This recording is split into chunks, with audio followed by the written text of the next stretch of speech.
Hello, Mr. Ali. Hi, assalamu alaikum. How is everyone? Go. Assalamu Good to have alaikum. you. Wa alaikum salam.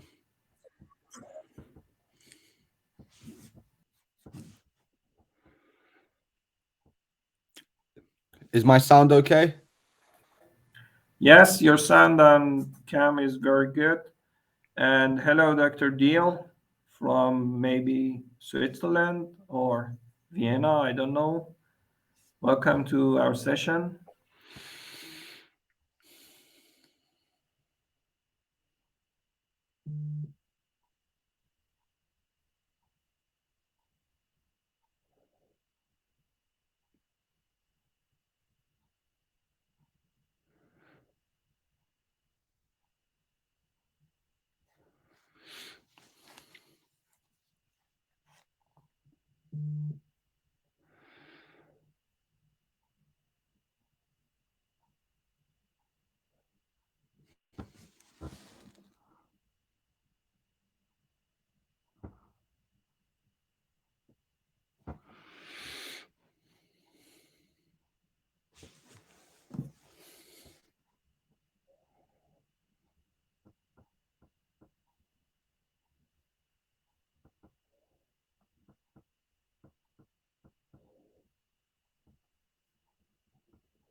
Hello.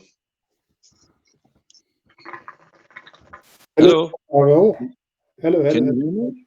Yeah, of course. If you enable your webcam, it would be appreciated. I don't see. I mean, this is the first time I use this Okay. kind of Well, meeting. just send a request. You can now enable. I can see the video, but I don't see myself. Do you see me? No, not now. You know, there is a toolbar in the top of the window. You can check out the webcam. Yeah, I'm trying. I'm trying. Okay.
Hello, Dr. Kintian. Can you enable your webcam and your microphone?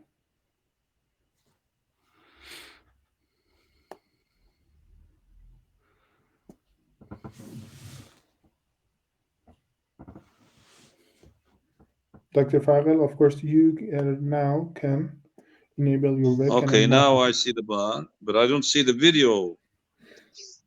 Just beside the button of microphone, you can enable your webcam. The bottom of the microphone? Ah, okay, wait a minute. Yeah.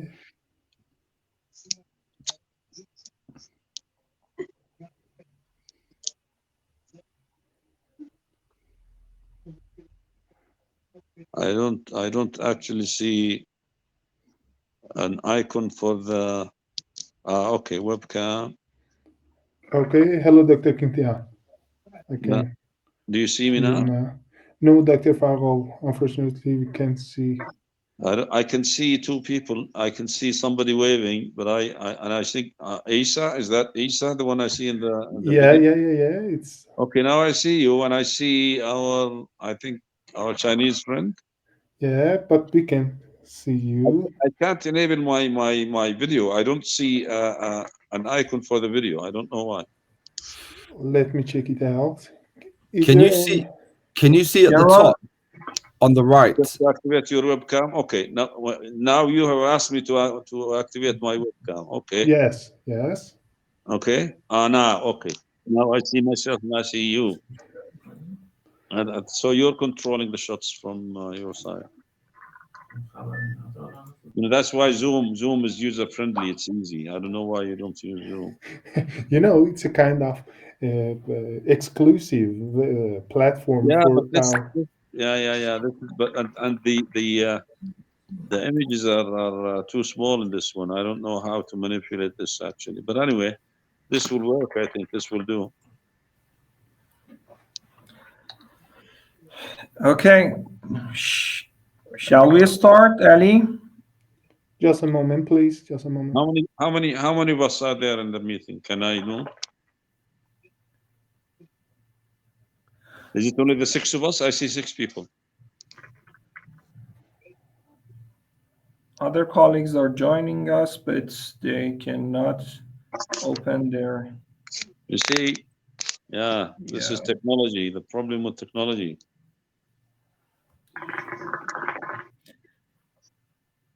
Okay. Another raise hand for Alexander Deal.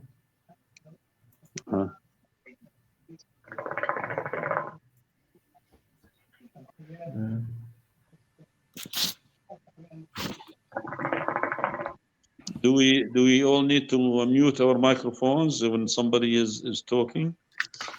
Yes. Can I ask everyone to mute the microphone? Yes. Because somebody is enjoying a nice shisha at the moment. Mute the microphone. I'm jealous. And let me. Yeah. Ali, I'm waiting for your permission to start the session. Everything okay. Let's start.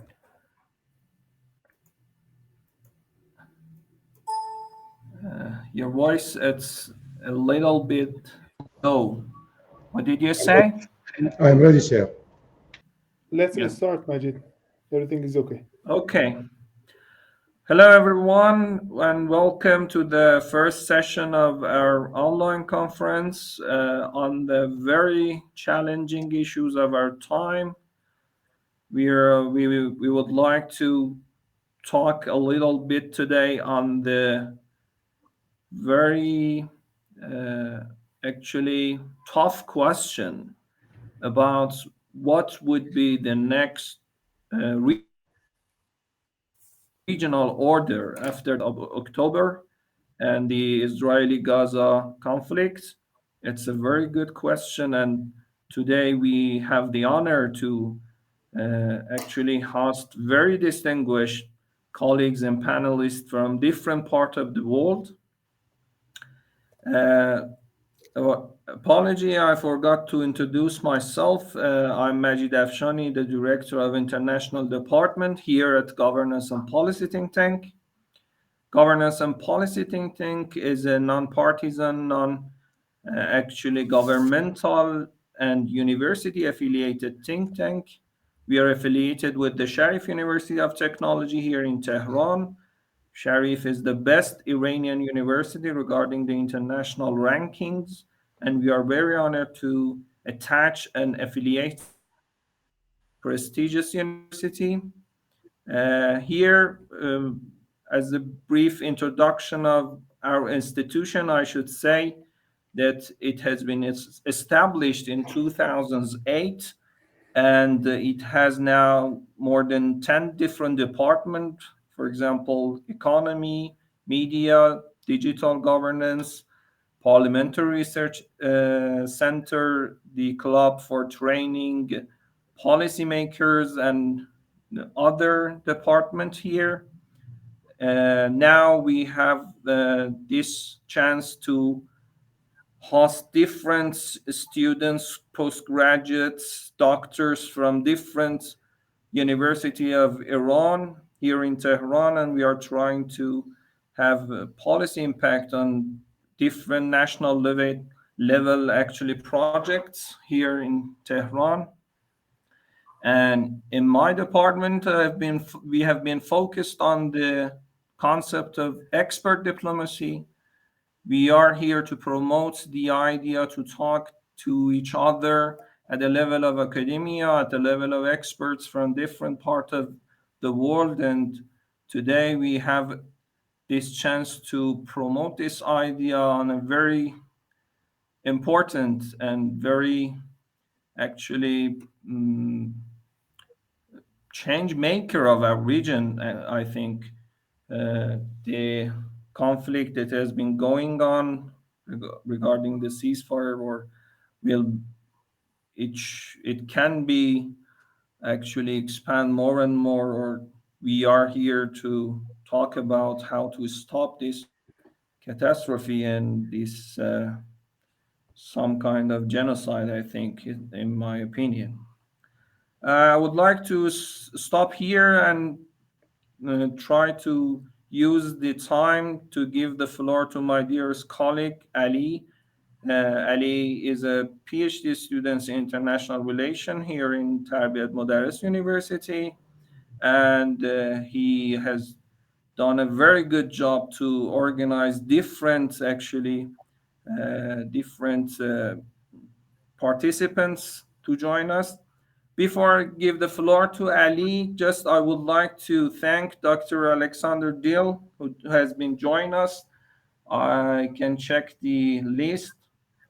And fortunately, we had the chance to have His Excellency, the former Foreign Minister of Mongolia, Mr. Landek Purevsuren, if I'm right to pronounce the name. Sir, very welcome to our session, and we will be in touch to have a specific session to talk about the perspective of Mongolia about a region and bilateral relationship. And my other colleagues has joined us.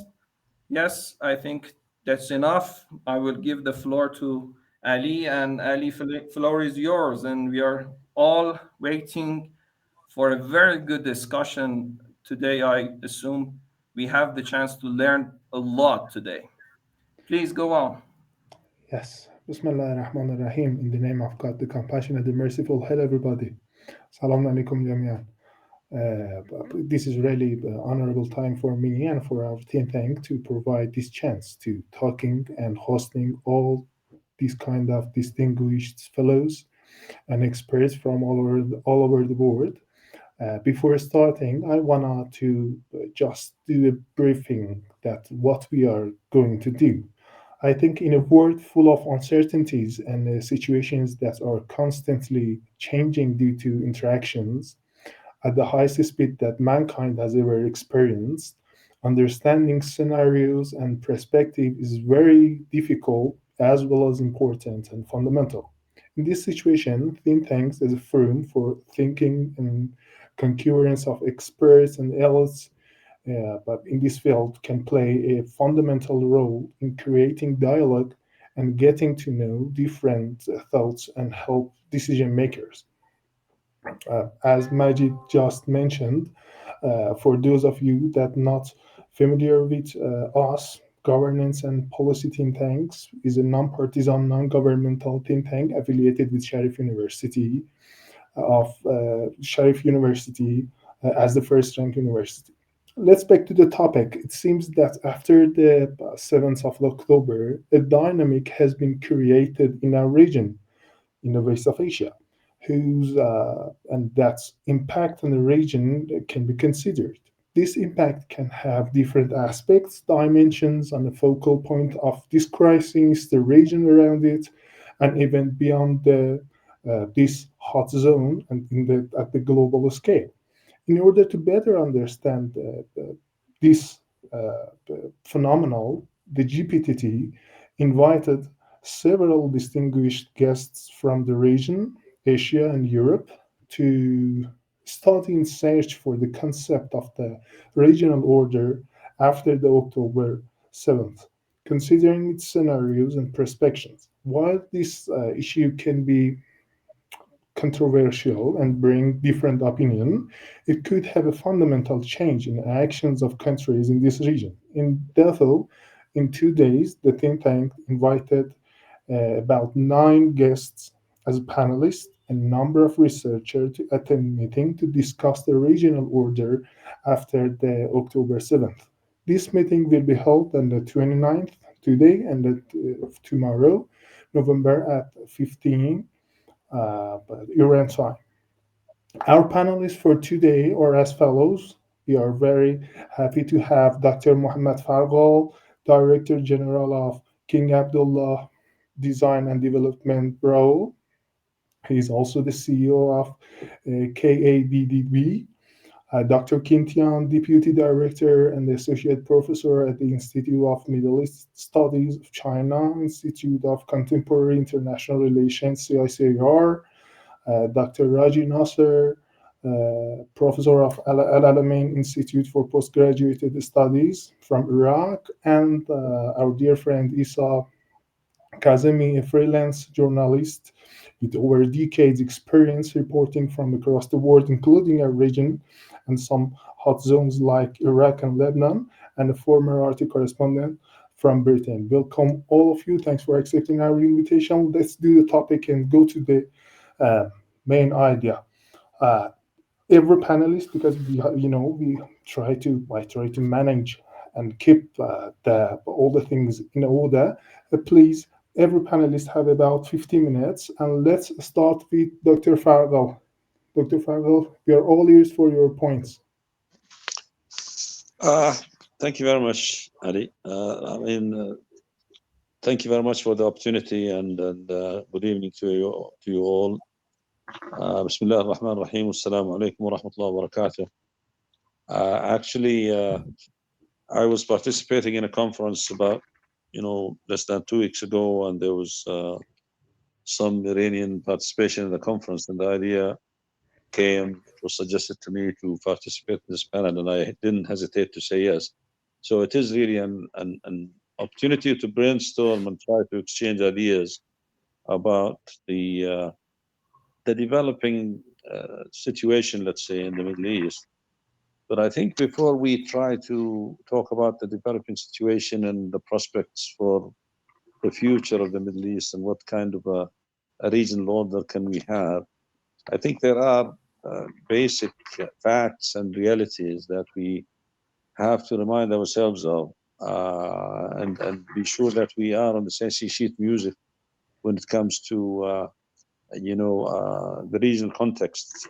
I would say not only the historic context, but also the context that predated the 7th of October. And I would start by saying that the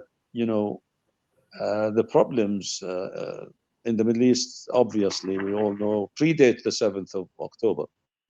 And one of the first points that I would like to talk about is the issue of foreign interventions. Foreign interventions in this region are real. They are not, something that people just talk about, or conspiracy theorists talk about, interventions and they cause problems and all that. The fact that the creation of Israel in the heart of the Middle East, and also its expansion after 1948, is a real root cause of many of the problems that we have now in the Middle East.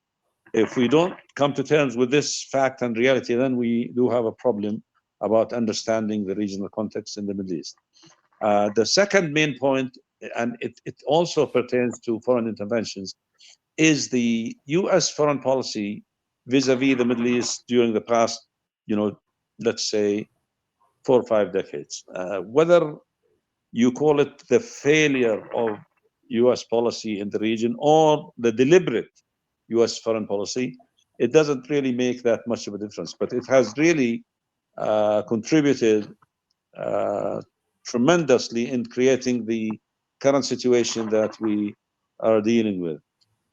And when it comes to Israel and its practices, I think Israeli practices and atrocities, I would say, against the Palestinians violate not only international law, they violate everything that humanity, agreed upon since the start of mankind. I mean, they are beyond description. And I think the atrocities that we have witnessed during their land operation in Gaza actually stand as testimony to all these atrocities. You can call them ethnic cleansing, you can call them war crimes. I mean, they have gone beyond description.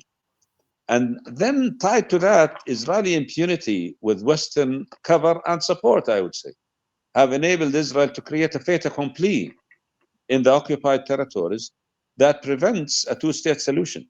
This is something that is very important also to understand. The Oslo Accords, and what ensued, what followed the Oslo Accord, have proven that Israel has no intention for a real peace. Israel has managed to turn the Palestinian National Authority into a simple security guard for security Israel. And you see the inability of the Palestinian National Authority during the latest developments to do anything. They are absolutely incapable of doing anything. On the contrary, I mean, they have actually, in many respects, sided with Israel against Hamas.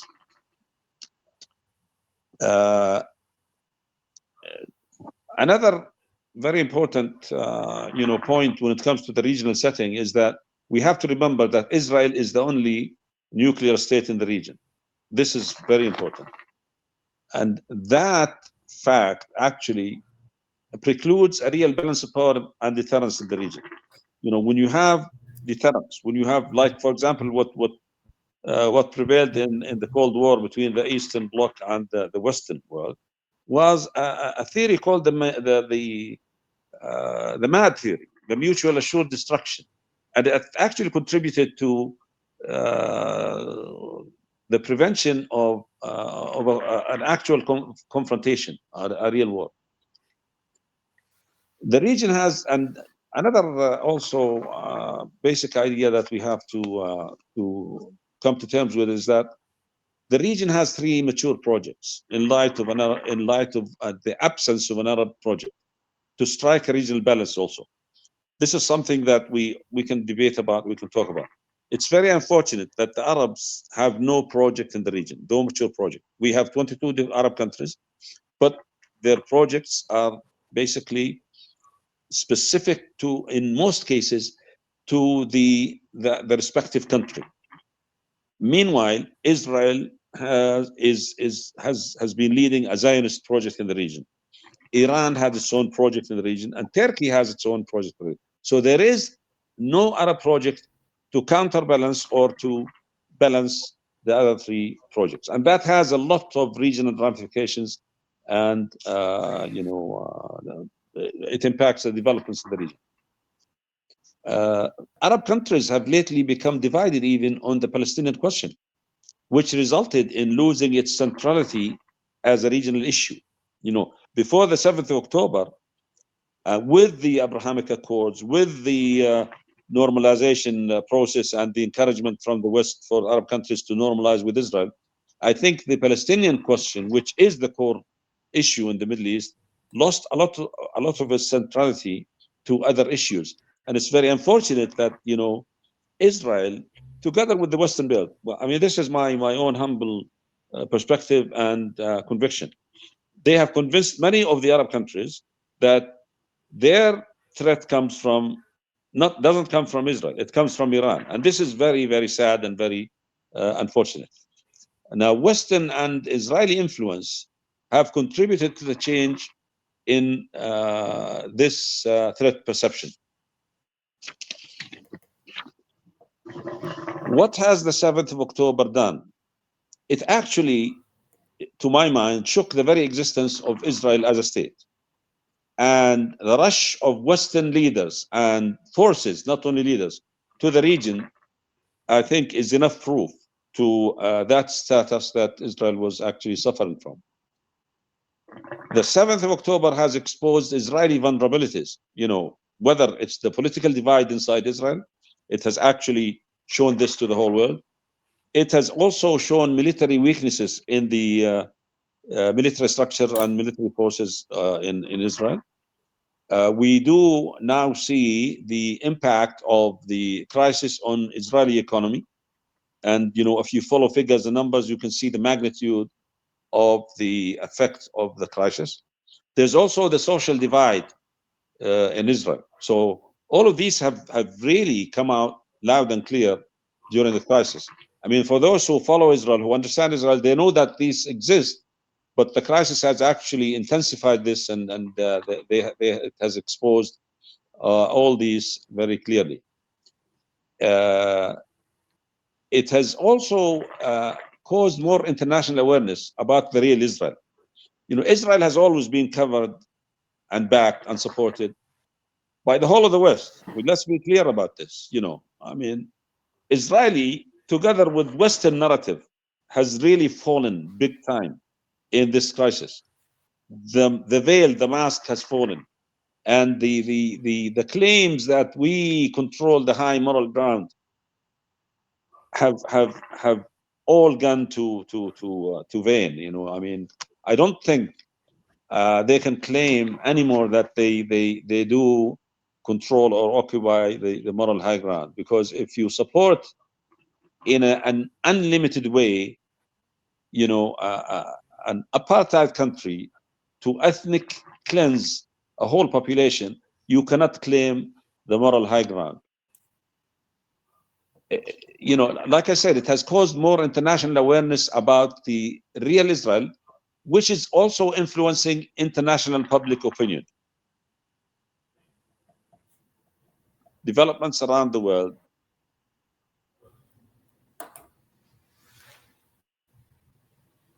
from being mainly in the West pro-Israel to now being pro-Palestinian, because more people are being educated and learning about the Palestinian cause and the Palestinian issue and about Israel itself.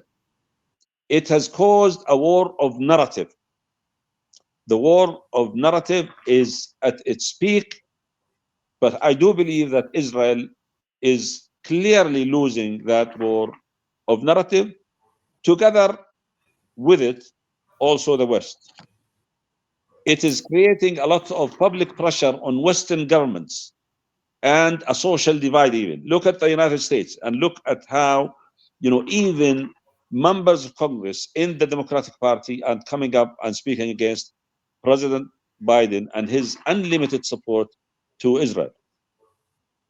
It has also awakened the conscience of peoples in the region and beyond, not only in the Arab world, and in the Muslim world at large, and also in other countries. Look at South Africa, for example. Look at Ireland. Look at China. Look at Russia. If you look anywhere, the public opinion has certainly been shifting. Most important, it has actually brought the Palestinian issue back to its regional centrality. And this, I think, is the main achievement, to be honest, of the 7th of October as a military operation. And it has also spoiled the normalization project, at least temporarily. Some Arab countries were actually rushing to normalize with Israel. It even came to Saudi Arabia, and there were serious talks and discussions that Saudi Arabia was about to normalize with Israel. And of course, there are many initiatives and many projects that they call the peace projects. They want to establish an economic peace in the region, forgetting that economic peace, if not accepted, without resolving the Palestinian issue, without giving the Palestinian people their inalienable rights, can never be sustained.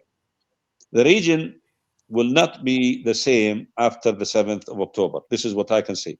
The Palestinian divide is also a serious problem that we may want to look at and discuss, because Palestinian disunity has been weakening the Palestinian cause. Hamas won the elections in 2007, and because some people don't like Hamas, they decided that no, Hamas cannot govern and rule the Palestinians.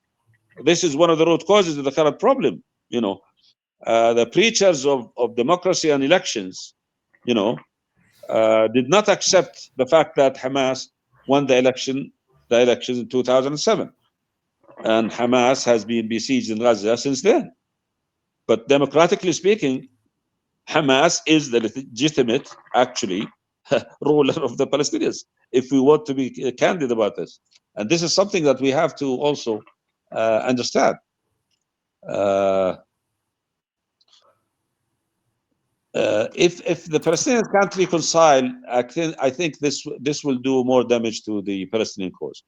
Nobody wants election because Hamas can easily win by a slide. Even now, the Palestinians will have to find a way to agree on what you can call a unified leadership. I'm not going to say government, but I would say leadership. And of course, there's no way you can ignore Hamas from the equation, because Hamas has superimposed itself on everybody. Nobody can now ignore Hamas. This is something that the international community will have to, to wrestle with and grapple with. Thank you. I do believe that more resistance against Israel is likely to spread. Israel has a serious demographic problem. We also have to understand this. Do you know that Israel has currently, as we speak, 7.2 million Arabs and 7 million Jews? Out of the 7.2 million Arabs, 2 million are Israelis in the 1948, areas, and then you have 2.2 million in Gaza, and the rest are in the West Bank. So, and the birth rate is on the side of the Palestinians. So down the road, and this is something that I've always, questioned and asked the Israeli that I came across with. Do you really think strategic? If Israel thought strategic, I don't think they'll be doing what they are doing now. Now, I do have some questions that we can also talk about. What are the prospects for a genuine Arab-Iranian dialogue? Do we have to have Western sponsorship to have our own dialogues in the region? I think there is an absolutely, clear need for an Arab-Iranian serious dialogue that can lead to a rapprochement in some way. We were all very optimistic when the Chinese mediated agreement between Iran and Saudi Arabia came about. But it's unfortunate that the development of that process is very slow. But I think Arabs and Iranians have to sit down and find a way to sit down and have their own dialogue without any external intervention or support. And at least to have a relationship based on good neighborhood. Are the fears of Arab from the expansion of Iranian regional influence justified? Sorry, Doctor. Can you hear me? Sorry to interrupt. I can hear you. Yes, I'm almost finished, but this is a very important question, Ali. Iran has been, in many ways, and of course it has the right to. I mean, Iran has its own national interest. It has the right to protect them. But we have to remember, Iran has gained from all the crises that actually erupted in the region lately, and it has expanded its influence into Iraq. Of course, it controls Iraq. It has expanded its influence into Syria. Of course, it has Hezbollah in Lebanon. Hezbollah is a state inside a state. It has also expanded its influence into Yemen. So, is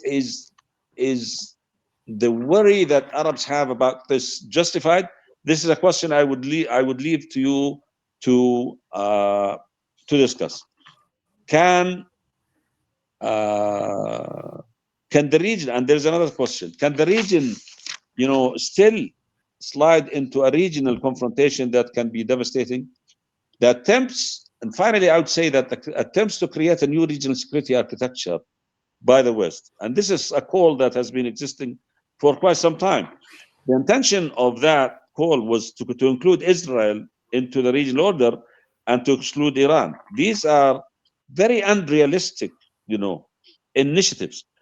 We all know that Israel plans to be a hegemon in the region. They want to control and call the shots in the region. They want to be the number one state that has no challenger. So without being realistic about these initiatives, I don't think a new regional security architecture can be designed if it excludes some countries.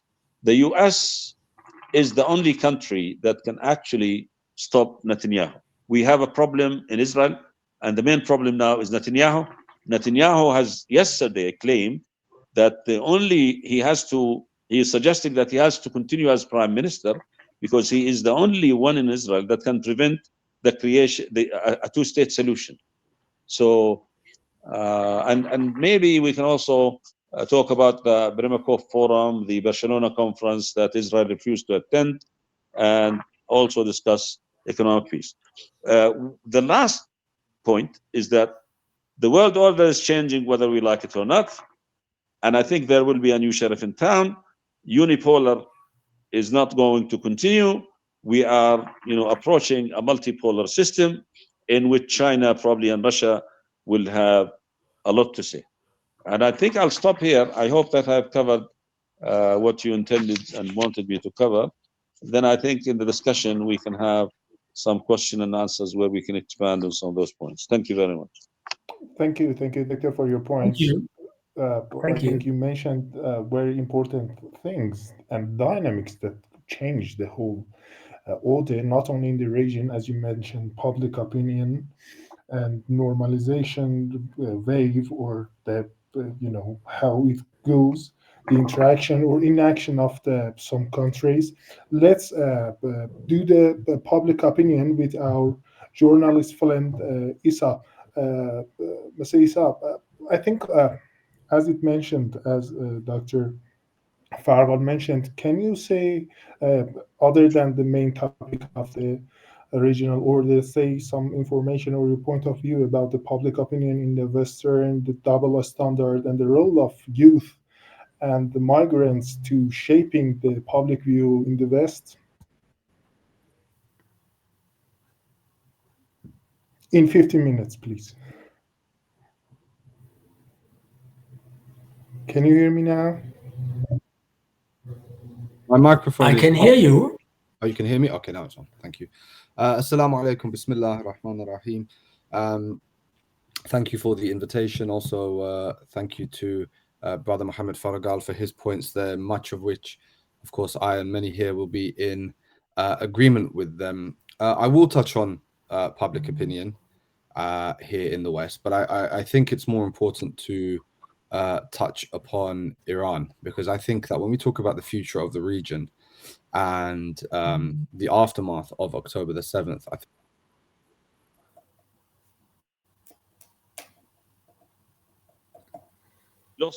We lost you. I lost you. Isa, can you hear me?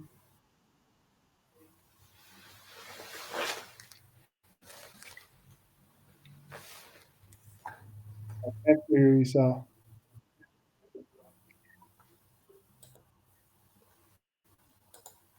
Could you check that he's with us or not?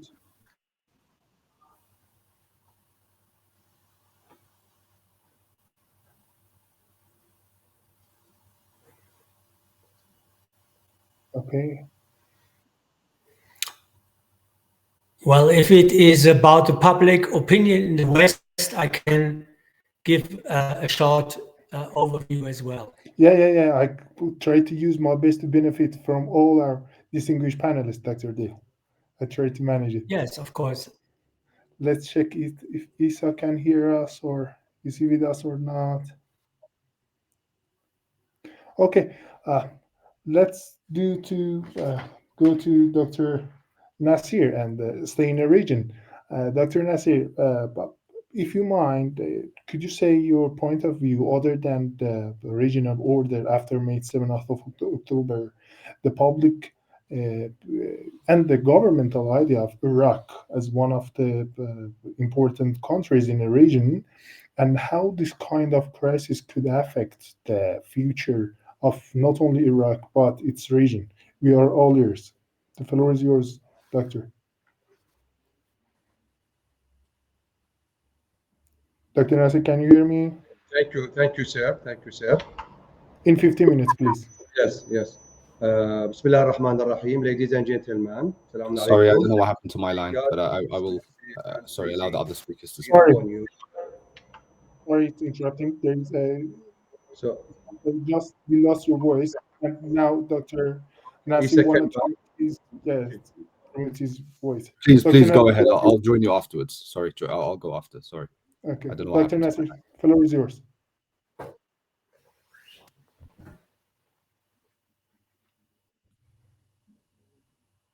Dr. Nasir, can you hear me? I hear you. I think we go back to Isa. We are stay with you.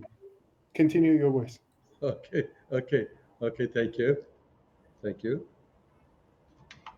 Ladies and gentlemen, Assalamu alaikum, and may God peace, mercy, and blessing be upon you. Let me first thank you for organizing this important meeting at this critical time. I would like also to take this moment to convey to you the greeting of the Dean of Al-Almeen Institute for Postgraduate Studies and the founding body of this institute. Al-Almeen, as some of you know, is the first and only Iraqi scientific and academic institution that is officially recognized by the Ministry of Higher Education and Scientific Research in Iraq. The institute is specialized in postgraduate studies in law, political sciences, and media studies. Dear friends, there is no doubt that Al-Aqsa flood operation carried out by Hamas movement against the Zionist entity on October 7, 2023, and the subsequent violent military confrontation that lasted for approximately 45 days greatly affect the region and will certainly have clear repercussions regionally and internationally in the long term. We can here point to some points as follows. First, at the regional level, it greatly disturbed security and stability in the region. Two, it created a state of widespread popular resentment in several directions. Three, it highlighted the role of jihadist organizations in the region and gave them initiative to work more. The horrific Israeli violation against the Palestinian people in Gaza increased popular sympathy of these jihadist movements. Five, the weakness of the official Arab position led to the emergence of some local forces such as Houthis in Yemen and their direct entry into the contribution line, which notably represented by launching missiles and controlling some ships. Six, they represented a strong and influential clue to the Abraham Accords for normalization with the Israel and made it lose its reach and continuity. The countries that signed with Abraham Accord for normalization have now taken a position before their people and the people of the region. And the countries that have recently entered the path of normalization have reconsidered the issues to join the normalization project. Seven, Iran's role in the region has become stronger than before, and the excess of resistance project has become acceptable to public opinion. Eight, the regional balance of power that was in Israel's benefit has now become in its disadvantage. 9. The Israel theory of deterrence, which was based on the fact that Israel cannot be defeated and that it possesses powerful elements, some of which are declared and some of which are unknown. This theory has declined now scientifically and noticeably and has become discredited. 10. The fall of the theory of deterrence that Israel was promoting, refining Ben-Gurion fears that he had put forward since the founding of the Zionist entity, that the entity security is constantly threatened due to the small area and being surrounded by enemies. 11. The Israeli strategy has declined, and the idea of Israel power to act is no longer acceptable as it was before.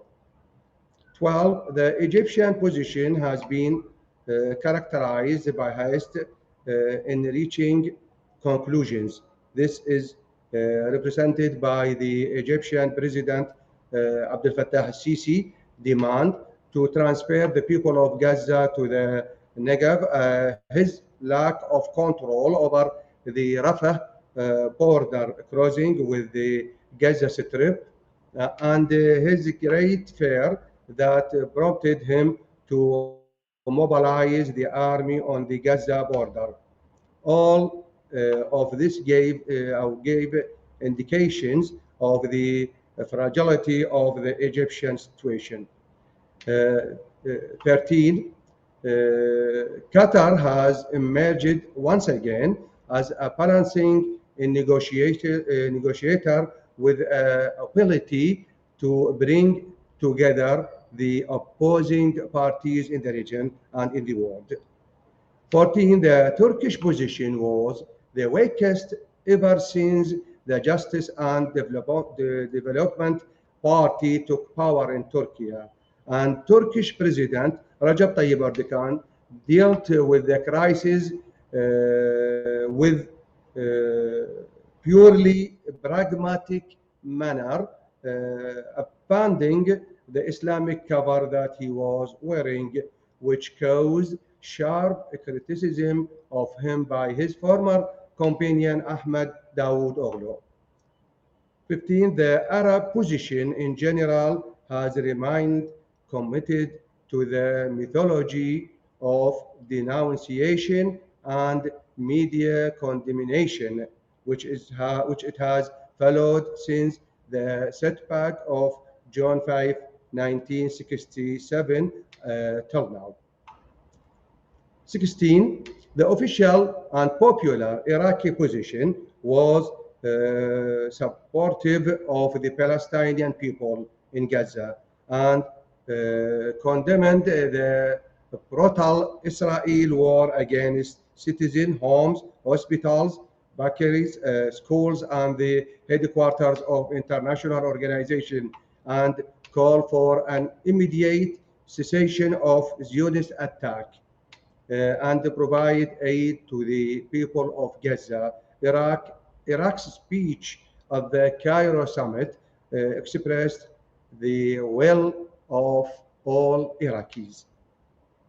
Secondly, in the international level, the United States was the most supportive of the Zionist entity, and President Joe Biden said that he is a supporter of Israel forever. 2. For the first time, the United States sent aircraft carriers and military battleships to the Mediterranean Sea and the Arabian Gulf to protect the Zionist entity. 3. The complete and blatant American bias, especially with the Zionist entity, a violation of all international conventions and laws, especially human rights laws, and its commission of genocide against the Palestinian people led to a significant shake in Americans' image in Arab and Islamic public opinion. Especially with the involvement of US President Joe Biden in promoting the lies of Israel propaganda.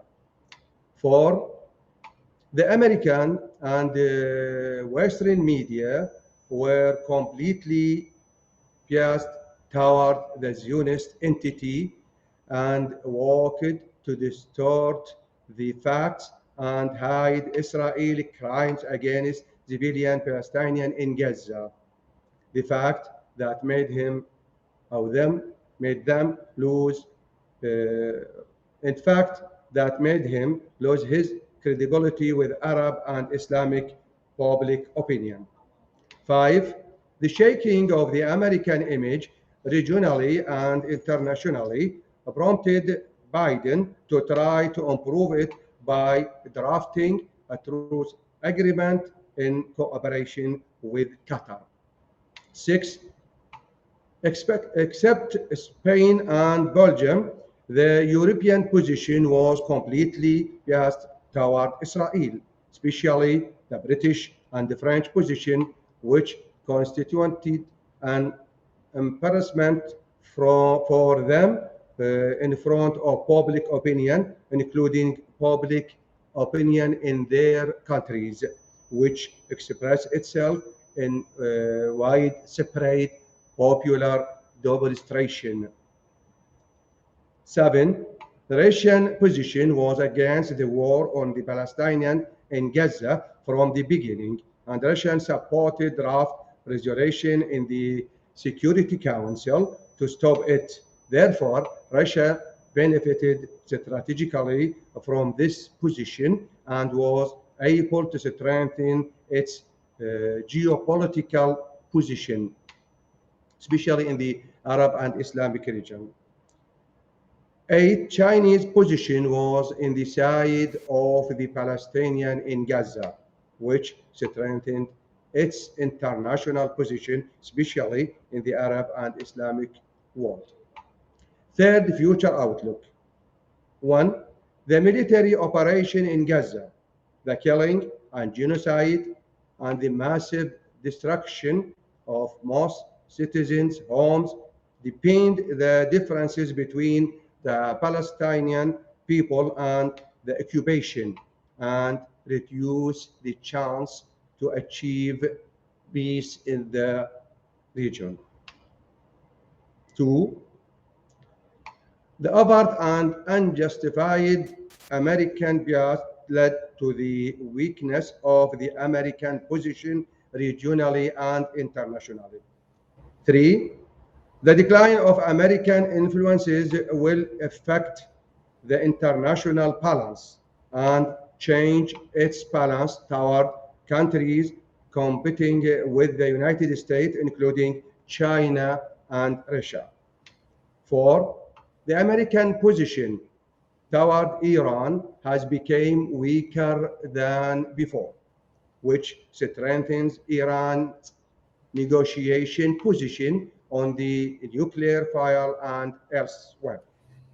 5. The results of the war in Gaza, if added to the war in Ukraine may be the paving way for a multipolar world and the end of American unipolarity. 6. Israeli air superiority for many years no longer exists or is very affected in the face of missile weapons with Hamas and other movements. 7. The Israel Intelligence Service and the dedicated media Hello were exposed after the operation and will no longer be an element of pressure on opponents in the future. 8. The collapse of the image of Israel power promoted in the media will affect the path of normalization in accordance with the Abraham Accords at the level of countries that have begun normalization steps or are considering them. Dear friends, thank you all for your patient listening, and thank you again for giving us this opportunity to talk to this meeting. Thank you. Thank you. Thank you. Thank you, Dr. Nasir. Thank you for your points. Without losing the time, Isa, the floor is yours. Sorry, Go my ahead. line. I don't know what happened. Again, thank you to again, Brother Muhammad, and of course Dr. Raji as well. So yeah, I wanted to focus on Iran because I think Iran is the most important region, country in the region. I will touch on public opinion, but unfortunately, I think public opinion doesn't really matter anywhere in the world. We've seen over the last 7 weeks a revival of a kind of dehumanization of the Palestinian people, and by extension, a dehumanization of Muslim and Arab people. And we've seen a revival of the colonialist mentality, which wreaked havoc all over the world. And I'm sure our brothers and sisters and guests from China will appreciate that as well, with the role of Britain and the Opium Wars and the terror that they launched in China over the past centuries. We in the Middle East are still experiencing it. And so because of that, we've seen this naked aggression against the people of Gaza. We've seen the aggression against the people of Lebanon as well. However, if you notice Israel's behavior in both those theaters, it's very different. You know, we have people who live in Lebanon, and they tell us that Israel is much more careful to avoid civilian casualties because they understand that the deterrent from Lebanon is much more robust than that from Gaza, and that if they really wanted to escalate, then Lebanon and its resistance forces can, cause an absolute devastation in Israel. However, Israel is and has been for a long time a radicalized society. It's an extremist society, and the essence of Jewish supremacism and Jewish extremism is not something that we should underestimate. And I don't say that just since October the 7th. You've seen Netanyahu having to enter government with parties who, even other Israeli former politicians like Ehud Olmert and others, have deemed them to be extremists. People who now sit within his cabinet, his emergency war cabinet, people who sit within his government, who in the last few days actually, Bezalel Smotrich and Ben Gvir, the ministers, the interior minister, and I think he's the finance minister, Smotrich. These people who have made these genocidal comments on TV, who have said we're going to flatten Gaza, we're going to kill them, they're now threatening to leave the government. And just today we've seen these reports if Netanyahu makes a ceasefire. And I would say maybe the public opinion in Israel would support them. Most of the polling shows most Israelis don't want the aggression to stop. They want it to continue, and they want to keep attacking Gaza.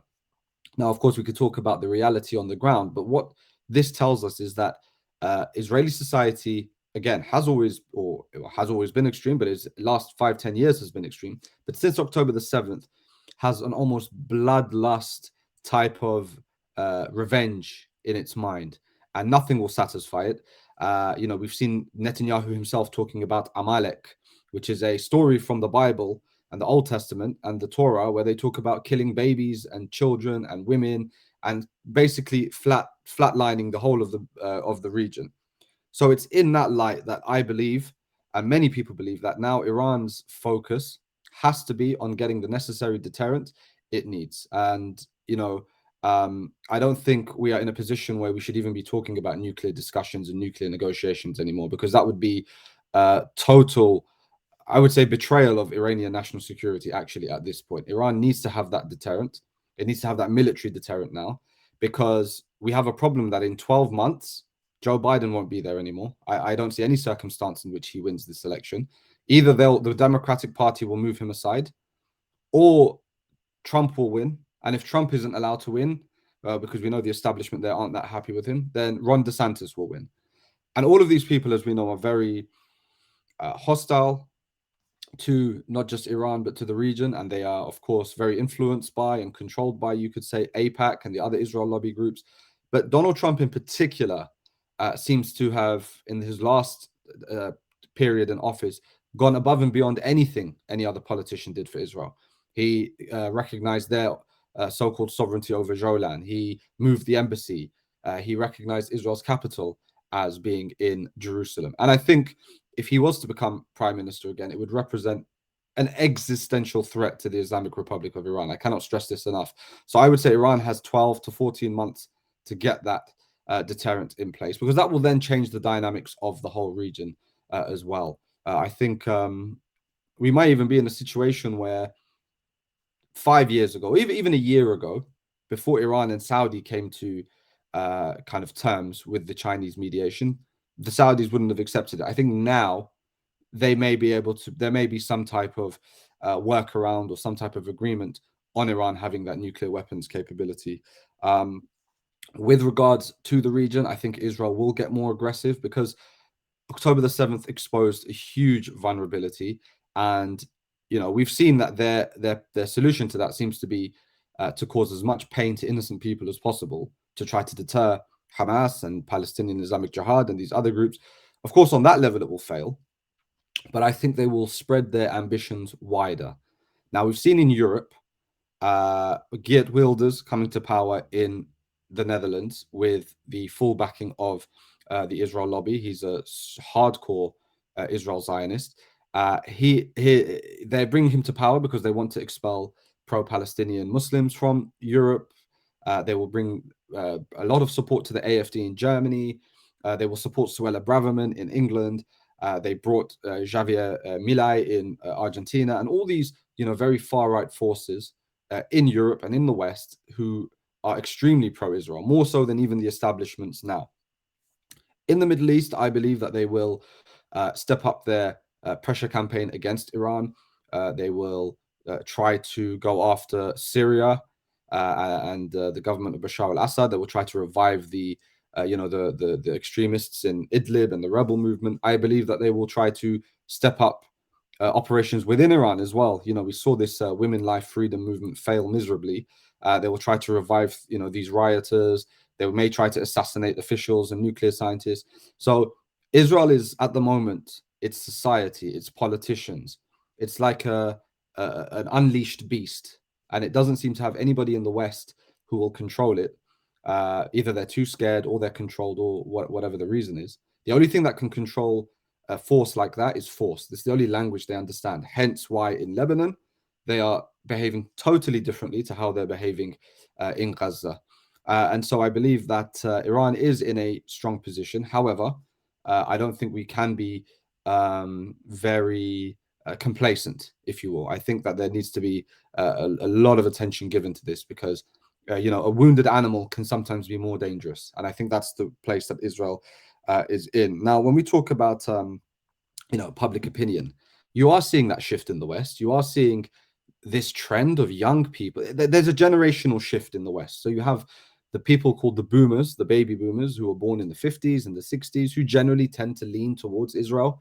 They grew up in that post-World War II period. They were subjected to nonstop propaganda about World War II and about the Holocaust and about Israel and how much Israelis were victims. But of course, they never discussed Germany giving any land to the Jewish people. So they were victims, but not enough for Germany to make it right. It was the Palestinians who had to put up with that. But this younger generation, they're growing up on TikTok, on Instagram, on Facebook, on Twitter. They're seeing these atrocities by first hand. They're seeing these atrocities in 4K, as we say, in HD. You know, you can't escape it. Israel cannot fix this PR problem. And these young people many of them are Jewish. And this is really important for Israel, by the way, because Israel survives on migration to Palestine. They, you know, as one of the panelists mentioned earlier, they have a demographic problem. And so as far as they're concerned, they need to tell Jews around the world, you're not safe in England, you're not safe in France, you're not safe in Germany, you're not safe in Russia, move to the Palestine. There are a small but growing number of young Jews who are disgusted with what Israel is doing, a growing huge number of young people in general who are converting to Islam, who are leaving or disagreeing with their parents' views on things like Israel and Palestine. And I don't see how that will ever be resolved, because Israel's PR campaign has been disastrous. They've been exposed for paying influencers to post pro-Israel propaganda. They've been exposed as lying about things like the tunnels and the schools and the hospitals, to the point where now it's become a meme, it's become a joke. People know that when the Israelis say something, you remember when the Iraq war happened, there was the Iraqi minister of, I think, information. They used to call him Comical Ali, because he used to say, oh, the Americans are being defeated while the tanks were just outside Baghdad, and he became a joke figure. This is happening to the Israelis now. Their communications ministers and their spokespeople are becoming seen as figures of ridicule. And I think that it presents opportunities, but it also presents threats, because once Israel feels it can't win the soft war anymore, and it can't win the soft war anymore, they will resort to the hard power, to the killings and the assassinations, and bringing their people into power and deporting Muslims and so on and so forth. So I don't know how much public opinion has an impact on policy, because we've seen huge marches and it's been very slow to change. But however, these are all developments that are very important. Now, I just wanted to say again, yeah, I agree that with brother Mohammed Farghal, when he said, I just made a note here, when he talked about Israel's image. I think another thing to understand is, in the Israeli mindset, like I said, this extremist mindset, they feel like it's them against the world, and they are better. They are a chosen race by God. God chose them. So they dismiss the opinion of people who they don't even consider to be fully human at times. So I think we have to understand the Israeli mindset. We have to understand how they view the world in order to adjust our policies accordingly as well. Thank you for your points. I just want to mention that 2 days ago, it was the anniversary of the assassination of Dr. Mohsen Fakhrizadeh, who was officially terrorized by Israel in 2022. Let's go to our Chinese. God bless his soul. God bless his soul. Our Chinese, that many of our panelists talking about multipolar world and role of Chinese in different kind of diagrams and the dynamics of the world. Let's go to the Dr. Tian.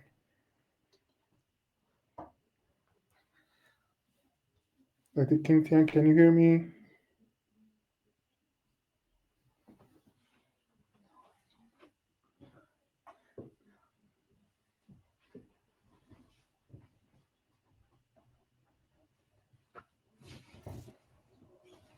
Can you hear me? Yes, now. Yeah. 15 minutes, please. Good evening. Because here in Beijing, we are at 8 o'clock in the evening. So I'm quite happy to be invited to speak here to communicate with our friends, especially both West and both Middle Eastern friends and Iranian friends. So I think the topic is a little bit difficult to answer. I mean, the regional order after 7th October. So because the situation now is still developing, we have seen positive signals. That is what is happening right now in Gaza. We have saw the humanitarian, or let's say temporary ceasefire, which is allowing the hostage being released by the parties there. And we also continuing to hear the negative sides. I mean, for example, what Mr. Netanyahu have repeatedly saying that we will not end our fight. We will continue to eliminate Hamas and to make sure that Gaza will not be a secondary threat to Israel again. So it means the war seems will continue after this temporary ceasefire. So there are still, I think, some kind of uncertainties now. For example, you know, I mean, mostly, I think the uncertainties is located where the resistance front, as our Iranian friends will call it, and how the resistance forces will behave. I think right now, with the establishment of, with the agreement of hostage deal, I think the resistance front is a little bit calming down. But if we suppose Netanyahu or Israel will continue their military operation in Gaza in the future, I think the flare will be the fighting between resistance forces and, let's see, United States or Israel will be rise again. So it's really difficult to give a scenario how the future regional order will be, but I'd like to share three observations here. It's my predictions, but I don't know whether it will be. I can get your agreement. The first observation is that I think the Palestinian issue must be given a serious answer in the future. We can't ignore it again. I think in the past several decades, 2 or 3 decades, most of the countries ignored the Palestinian issue. I mean, I'm not only say that the United States was ignoring Palestinian issue, but I think most of the countries, whether they are in the region, whether they are far away from the region, I think the systemic, totally or let's say systematically ignored Palestinian issue. I can give. I think we have two. At least we can make 2 examples. The first is United States is trying to turn around the Palestinian issue to make a deal between Israel and Arabic countries. That's so-called what you have. Some of you have mentioned, like the Abraham Accords. So it means that the United States doesn't want to deal directly with the Palestinian issue, but just to put the Palestinian issue under the framework of Abraham Accords. It seems that the 7th October attack has, I think it's a certificate, it's a test, has shown that this way, this operandi will not work in the future. And the second example is the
we saw the shadow war between Iran and Israel in the past several years, and with the breakout of Gaza war, I think we have experienced again a new wave of shadow war, or not even shadow war. It's a very transparent. We can see in a transparent way the conflict or the armed competition between Iranian bloc and Israel in different fronts. So if we if Hamas is totally defeated by Israel, as the Israeli leader had promised, then I think the Iran-Israel tensions will escalate to a quite high level, to, let's say, to a new high. I don't think Iran will do nothing after Hamas is totally defeated by Israel, or to a large extent eliminated by Israel. According to the experience of 1980s, when Iran has helped build Lebanon Hezbollah in the Lebanon civil war. So we will have reason to believe that even if Hamas is defeated 90%, then Iran will help build some kind of other forces like Hamas in the future. So, and if we take not only Iran, or we take other regional powers into the picture, so for example, the Turkey and Qatar, we have, I think especially Qatar and Turkey also see Hamas as one of their friends, even if I think they are not their allies, but they see Hamas as a friendly force for them. So they will also, I don't think they will neither do nothing when Hamas is totally erased from the regional picture. So we can, on the one hand, we will saw a rise of tension between Iran and Israel, the Iranian bloc and Israel, but possibly we will also see a rise of tensions between Turkey, Qatar, this Muslim Brotherhood affiliated countries, and Israel. So that will be the future picture of regional competition. And the third observation I would share with you is about the regional order. And typically, we will say, in recent years, we have heard many times that there will be a multipolar regional order in Middle East. This not only the scholars are predicting, but also I think the United States itself is trying to promoting this kind of so-called multipolar system in the Middle East. But I will differentiate between what the United States concept of multipolar system of Middle East and what we will see in the future. What's the true multipolar system in the Middle East? The United States has, before the 7th of October, United States has designed some kind of new regional policy for the future. I think the basic two character of the U.S. concept of Middle East, I mean before 7th October, is first is to rely on their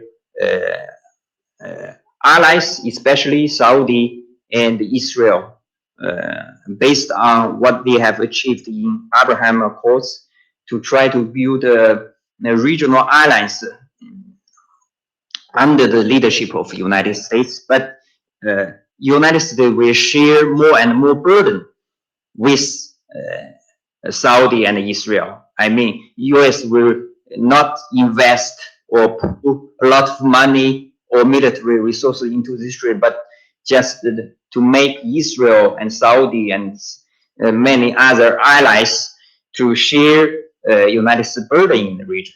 So this is the first characteristic of United States regional policy. And the second, I think, is United States trying to pay attention to China's rise in the world and also China's behavior in the Middle East. So we have saw many kinds of examples showing that United States trying to, let's say, I will use the word contain China's and the Middle East countries' cooperation. I mean, we have heard about the EMEC, the Middle East, India, Middle East, European corridor, reached by United States in the G20, G20 summit in India, and we have saw United States not quite happy with China's military or high-tech cooperation with the Gulf countries. Not to mention, United States always sanction China's economic activities with Iran. So the first one is United States. He will share burden with its allies. The second is a little bit anti-China in Middle East. This is what United States means for their own multipolar Middle East system. But with the Gaza war coming out, I think the United States will be adjusted to the new reality.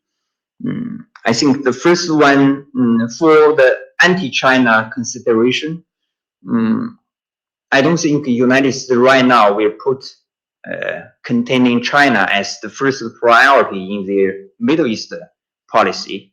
Their immediate responsibility will be to deal with the Gaza crisis, and for the allies, for their plan of sharing their burden with allies, I think they will have at least a mid-term uneasy relationship with Saudi, and United States cannot promote the Israeli-Saudi rapprochement in a very effective way, and the Arabic-Israeli detente will not go on as smooth as before 7th October. So the United States multipolar design will not be cannot be realized very easily, but the Saudis and the Arabic countries will show their strategic autonomy, and the regional countries will as many of my friends have said in the discussion, they have showed their resentment toward not only Israel but also United States positions on the Gaza conflict. So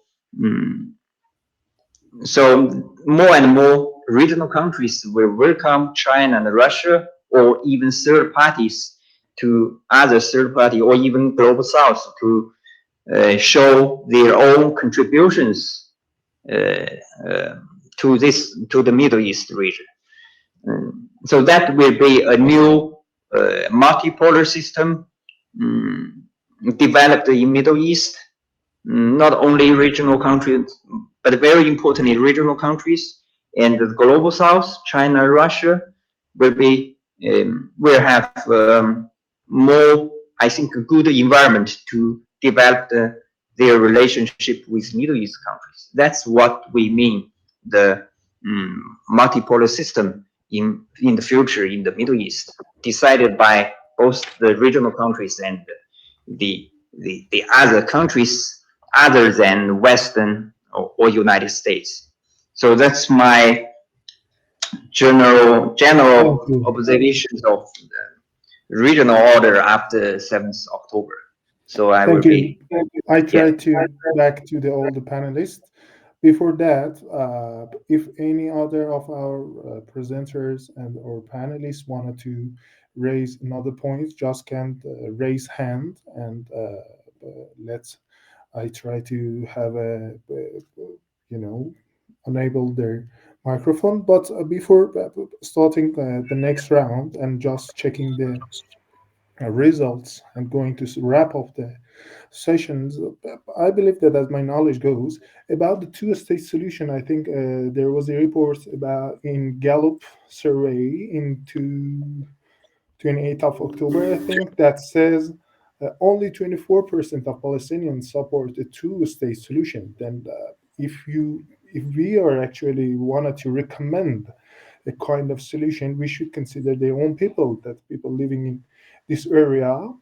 Just keep in mind, and I'm asking to all the panelists who maybe think that it could lead us to a kind of solution for this kind of crisis. And about the Palestine, I think if we wanted to understand the situation, we can distinguish between what actually happened in Palestine in a very narrow land. It's about 364 kilometers, 2.3 people live in a kind of open air prison. And what was actually what kind of force actually stopped Israelis and Zionist regime to just not wrap up whole the Gaza Strip and solve the so-called solution? I think the answer is the balance of threat that other actors in the region try to make by their leverages. And another point about the things that understanding about regional order in our region, I think we can, as everybody and many of our panelists mentioned, that we kind of can see a kind of vacuum of power. United States deal with its own domestic problems or domestic priorities, wanted to change its performance in our region, and then there is a kind of vacuum of power, as well as other dynamics like changing the identity of the young generation. It's not only limited to the Europe. We can see that in our region, and maybe in this case, Dr. Deal can help us more. But there is I think there is a school of thought. There is a doctrine that can different countries, just like Iran, to confront with a kind of artificial state, just like Zionist regime, by other countries. And we can see that which kind of doctrine actually works, and which kind of action try to deterrence, try to stop the malicious actions of these kind of actors. And another point about the regional cooperation, I think in this kind of vacuum of power, all the countries around Persian Gulf, Iran, and all the countries in the west, southwest of Asia should try to work with each other. And maybe the very first step was this kind of panels and the discussion that we are trying to provide. I can see Dr. Farghel. Floor is yours. Yes. I can hear you.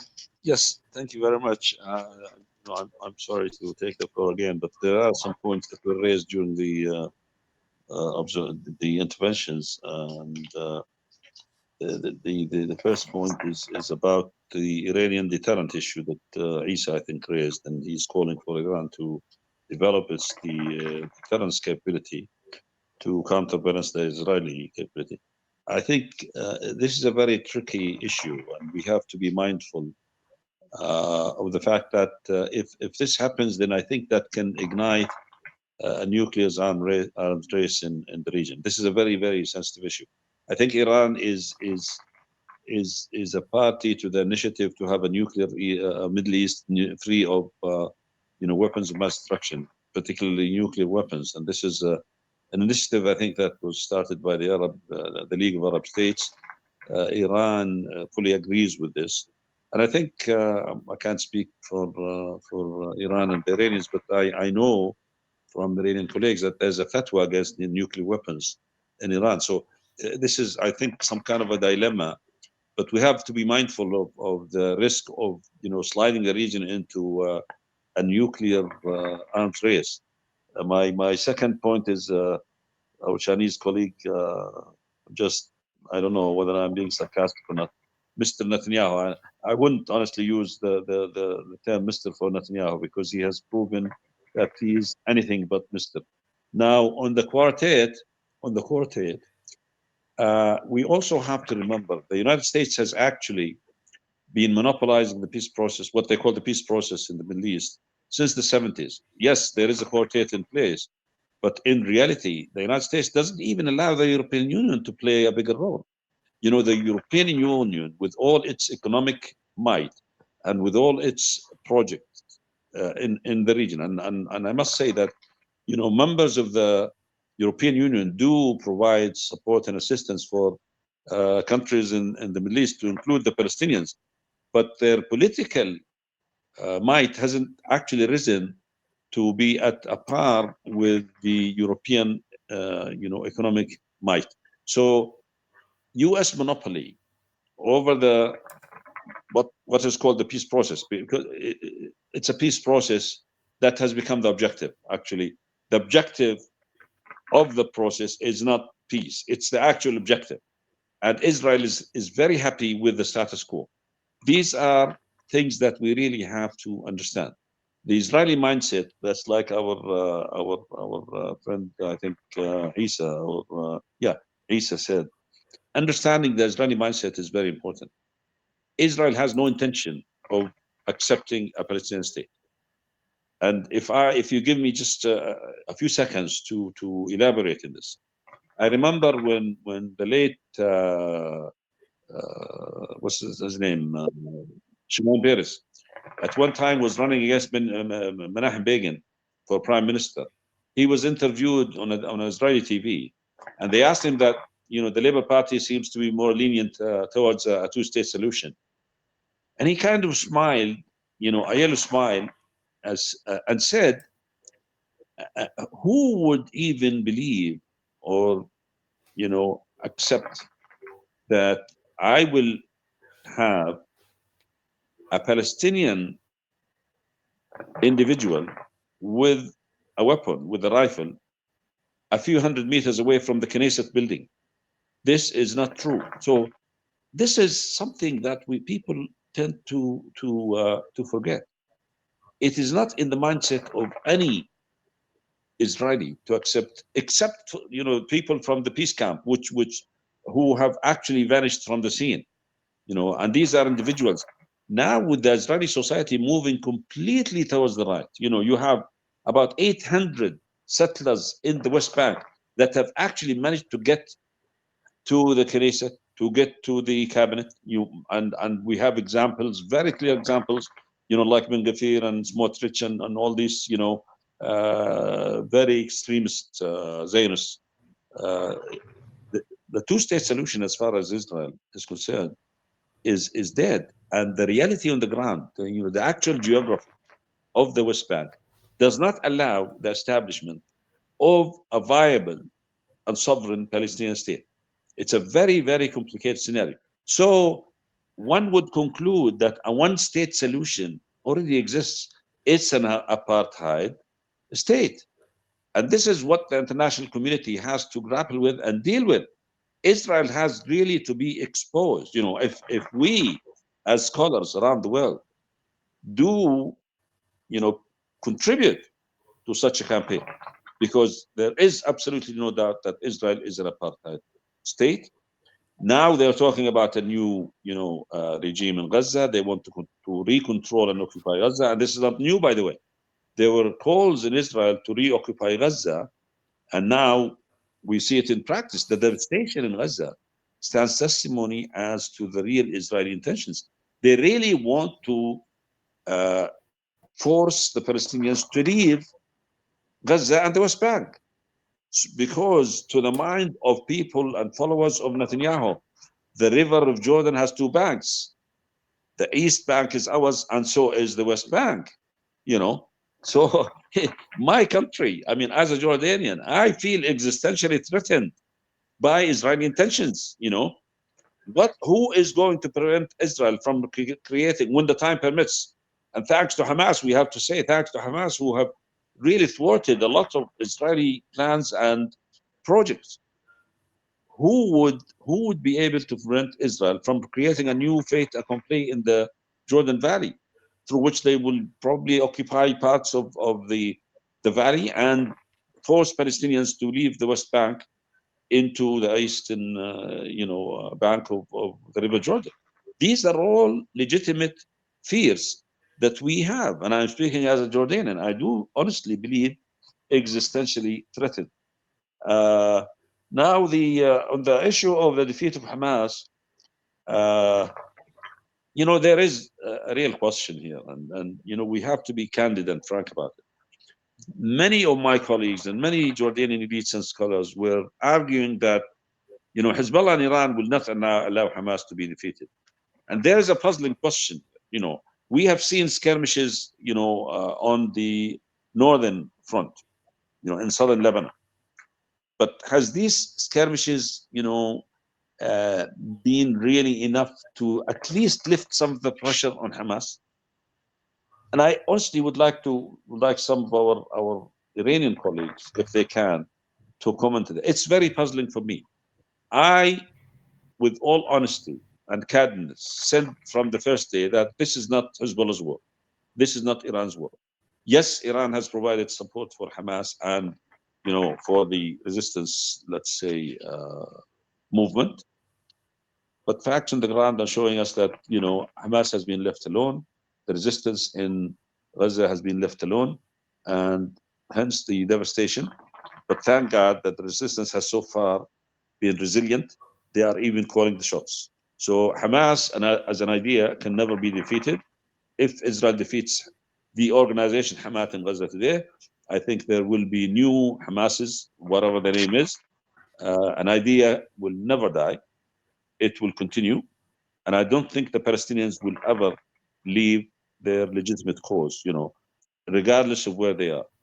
I think the Palestinians, and with them the Arabs and the Muslims, have rallied around the Palestinian cause more than ever because of the 7th of October and what happened. And like I said, understanding the mindset, which is a very important point, of the Israelis, is really crucial to trying to develop scenarios and options. I will have to reiterate my call for an Iranian-Arab dialogue. Iranians and Arabs have lived in this region forever.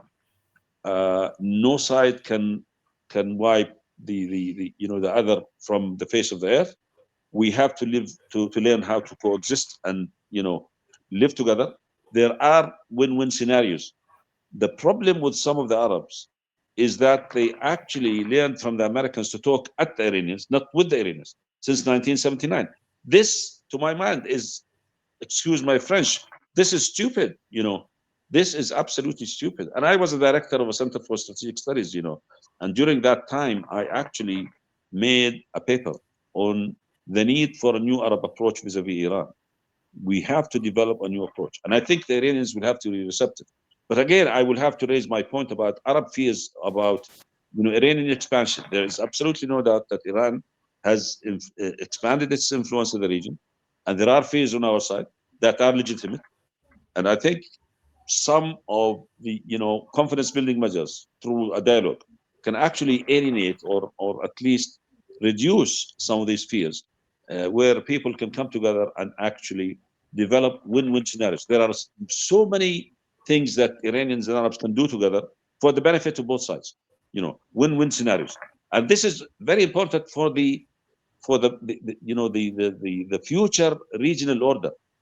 Iran is it's a major regional power. It has its own national interests.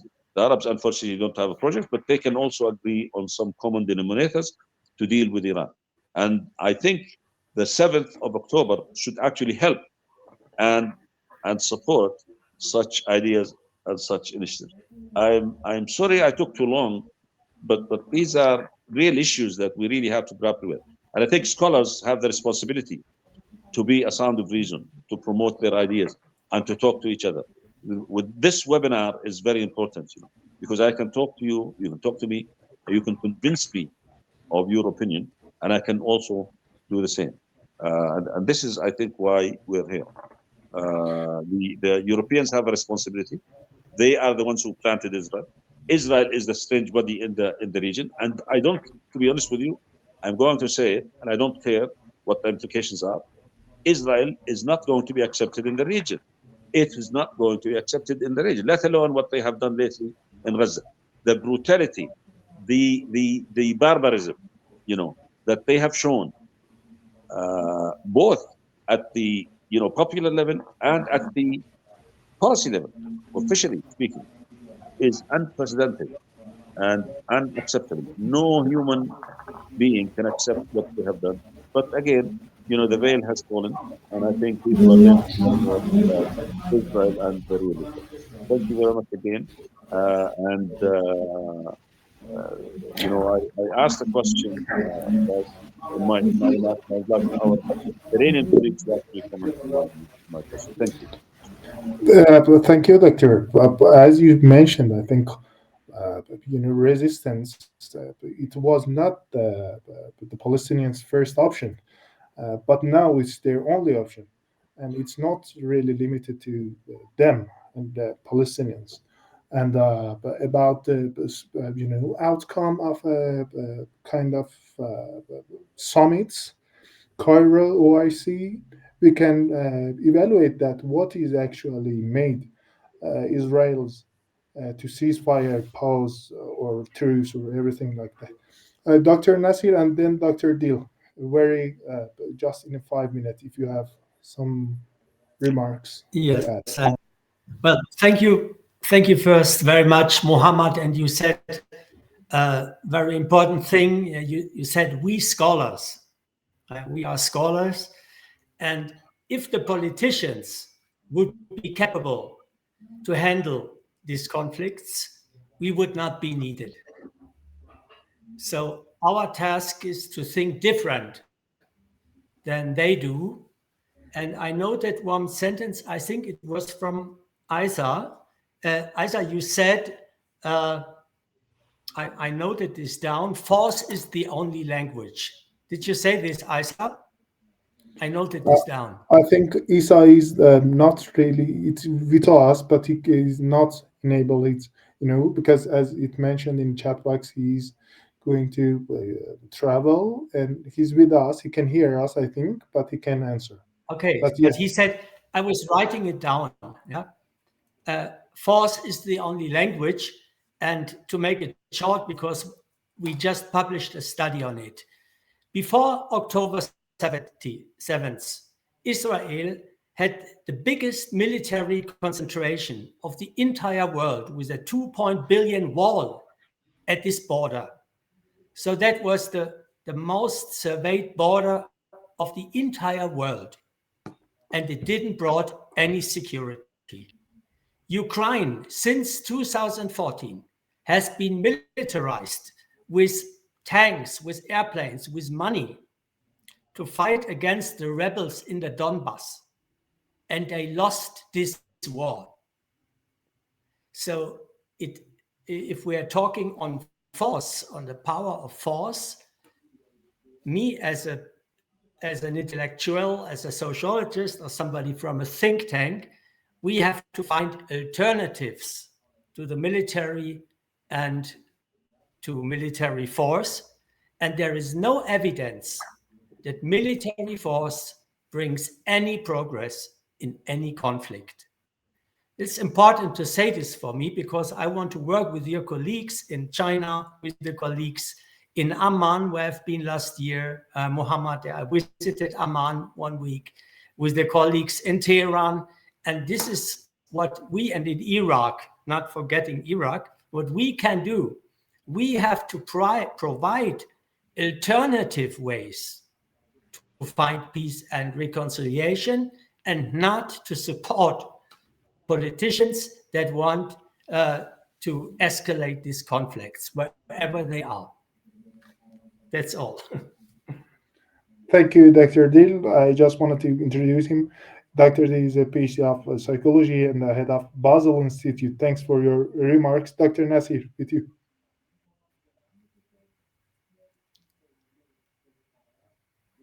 We can hear you, Dr. Nasir. Could you enable your microphone, please? Okay. Thank you, sir. I think the region and even Israel, after the Al-Aqsa flood operation, will not be as it was before. Internal disputes have deepened in Israel. Resentment has increased against it and against America because of the crimes committed in Gaza.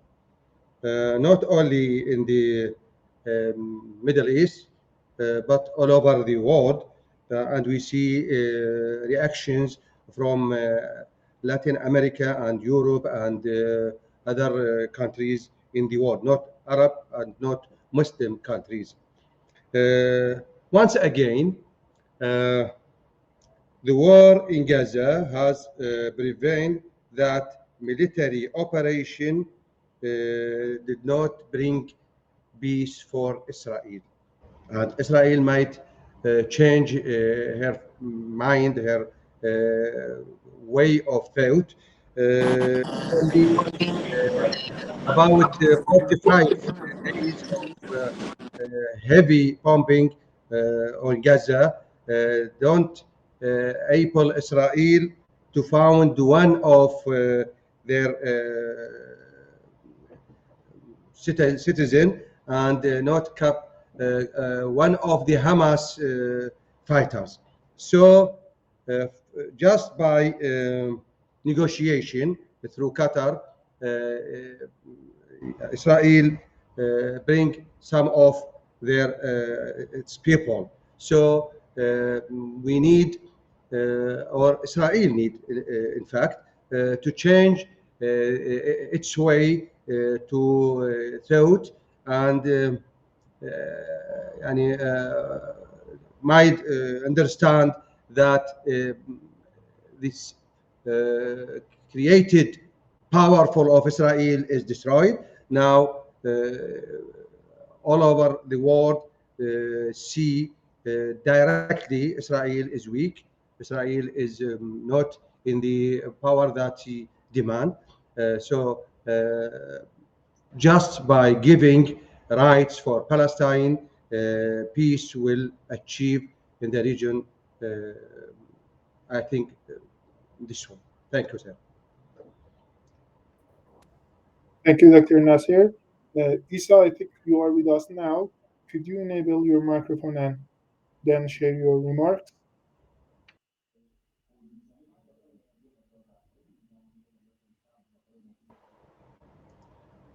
I think it's open. My microphone is open. Do you hear me? Yeah. I just calling our friend Isa. Okay, thank you. Isa, can you hear us?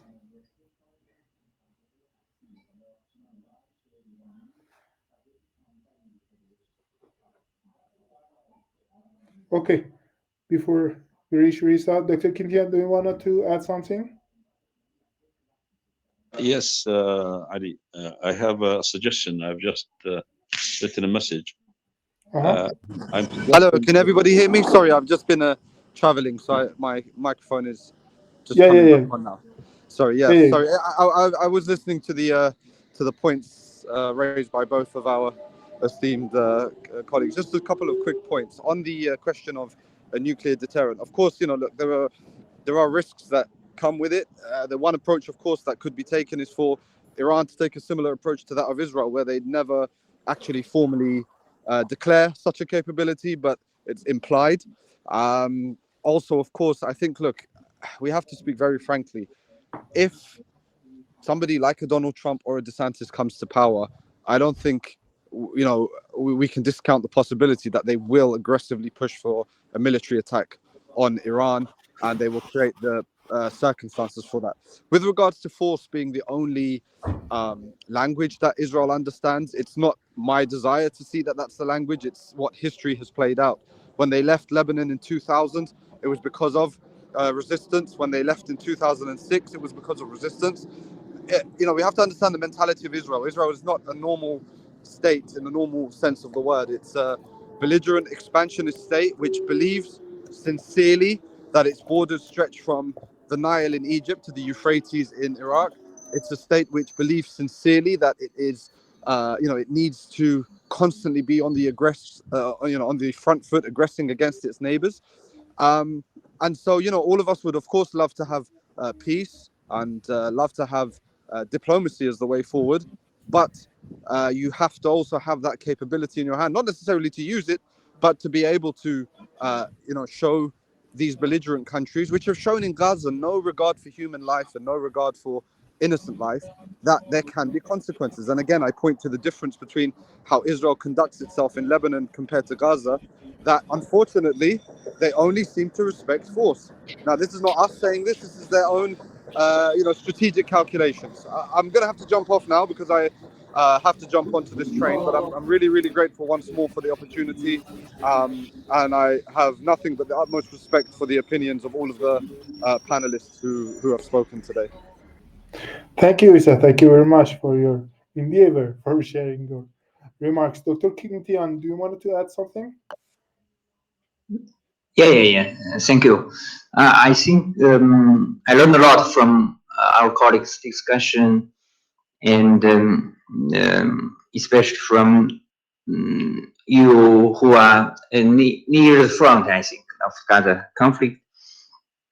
So my question is generally the same about the question raised by Mr. Farghal. I suppose that our Iranian friends haven't give a very clear answer to that. I mean, what are the Iranian how do Iranian deal with your regional influence, which the Arabic countries are a little bit afraid of or a little bit anxious about that? So I mean, that's very important. Also, that has an important meaning for China, because we have helped Saudi and Iran to rebuild their connections. But I think the most important thing is for your two countries, or these Arabic countries and Iran, to come together. That's not what China can totally can unilaterally bring about. So the anxiousness of Arabic countries about Iran's regional influence, that's really an important issue to deal with. So I mean, I don't know if our friends, Iranian friends, can give a feedback about this, and this is will be helpful for China to play a more constructive role in the region's peace and stability. Thank you. Before ending and wrap up in the decision, Majid, do you want to add your points? Hello again, everyone. Yes, we have a problem here. Yeah, it has been resolved. Hello again to everyone, and thanks for such a informative discussion today. And before I share my comments or maybe ask some questions, I would like to invite everyone to join us for the second day of this conference tomorrow at the same time. And this discussion, as Isa is asked us, can be continued tomorrow with more panelists from other parts of the world. I can answer the question of Honorable General Farghal in two ways. First, I can repeat the official actually answers, diplomatic ways to remind everyone the background and the history. And the second approach, I can answer it in a way that forget the past and try to focus on the future. And as a scholar, as Dil mentioned, I prefer to choose the second one because here we are, and I would like to answer this question with an answer from General فرغل himself and say that the answer is how Iran is, to the question that how Iran is going to ensure every other countries in our region about the security concerns. I would like to use his words. The answer is dialogue. And here, this session is one of the sample that we are trying to make direct, not through the media, not through the Westernian platform, direct and face-to-face dialogue between the new generation of both countries and different countries, actually expand from the Iranian, Jordanian, and others neighbors in our region. The answer is dialogue, I think. We should, nobody can forget the evidence-based evidence from the past, from the background. Also, Iran has very realistic, actually, concerns about the security. Many years ago, we have been under attack. Everybody remember those days that we are showering with missiles, and even lots of citizens in Tehran doesn't have any security. But let's forget the past and focus on the future. And the future, we have been lived together for all of the time. Some powers came to a region and tried to establish a new order, and they tried their best with more than $700 billion. And now you can answer which country in our region is the most secured country. We paid a lot for the security. It's a question that does it worth that price, level of sanctions, others, everybody knows in this room. But today, I would like to be constructive, and I would like to look at the futures. When we have a vacuum of security in our region, we have no other option than talk to each other and work with each other. And nobody, repeat, and I would like to insist that nobody can secure any countries. You can remember the Afghanistan, you can remember the Russian-Ukraine war, and you can look at this conflict. This is my answer, short answer, but I would like to promote this idea that we should have a constant dialogue among the new generation, among the experts and intellectuals, and besides the officials, and actually governmental dialogue between countries. I would like to stop here, but I have a short question from Mr. Deal, because I know that he has been focused on the assessment and monitoring the social capital. Do you have any idea about the social capital of Israel and Palestine nowadays, or are you monitoring those statistics and actually index? Thank you. Yes, we do so, and I'm also talking to both. I have, for 6 years, I'm in touch with the ambassador of Palestine in Geneva, And I'm in touch with Hebrew University, the Institute of Sociology. And so we have two sorts of social capital. The one is the bonding social capital. That means groups are staying together in solidarity and so on, unfortunately, against another group. We call this bonding social capital. And Israel and Palestine have very high bonding social capital, both. So both people stay together. It has been described here from some colleagues for Israel. I confirm it. But unfortunately, they stay together against each other. So what we do, we try to find a bridging social capital.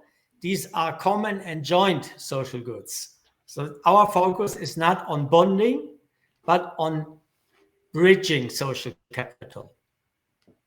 This is our task, to have bridging social capital. We do this in Yemen, for example, in Aden and Sana'a. And we are successful in some way because there's a ceasefire and exchange of prisoners. And as way we participated in the Chinese efforts to bring Saudi Arabia and Iran together. I met both ambassadors in Geneva and tried also to do my best for it. So we are looking for bridging. Is this a good answer? Not for bonding.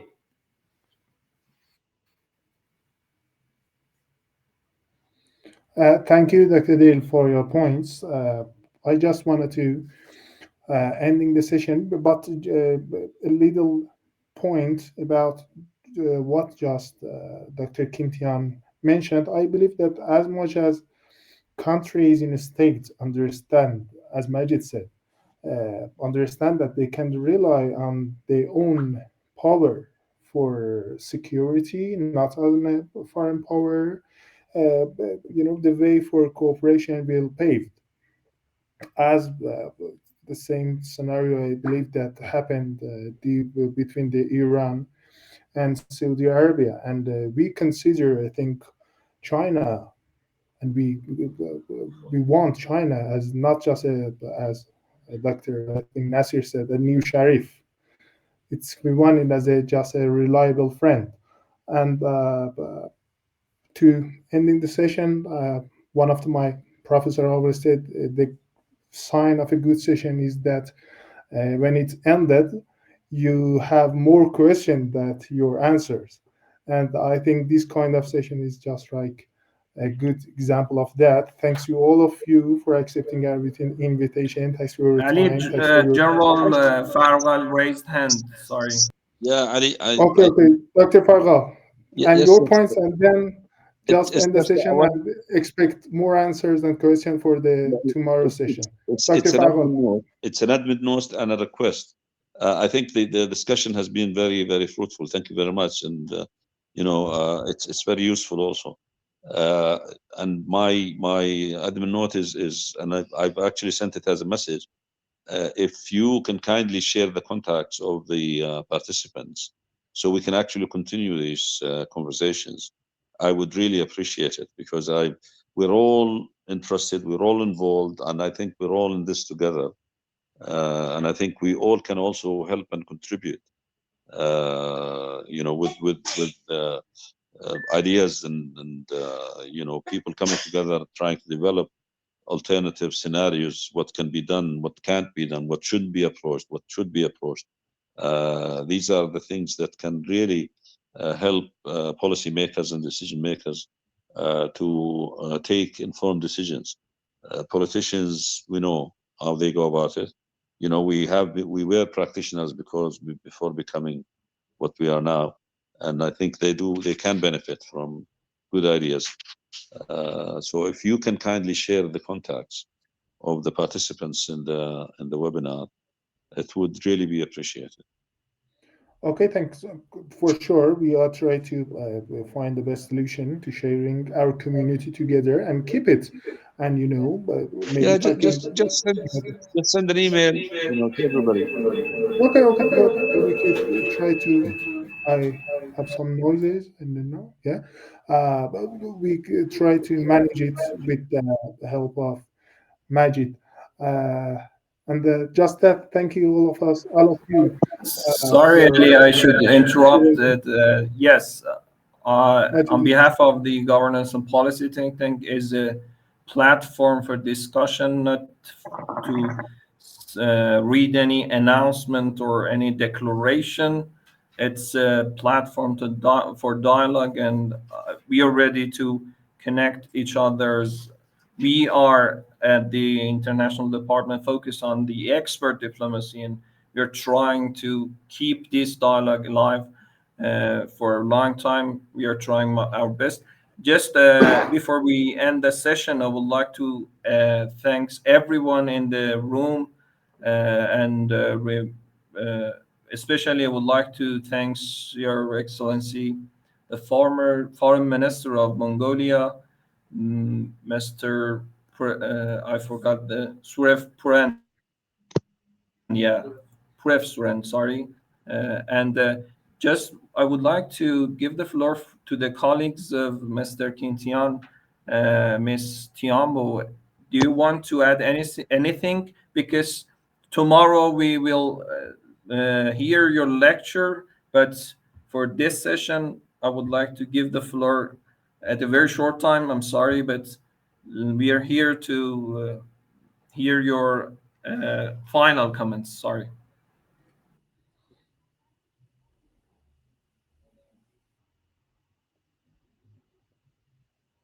We can hear you, Dr. Timbo.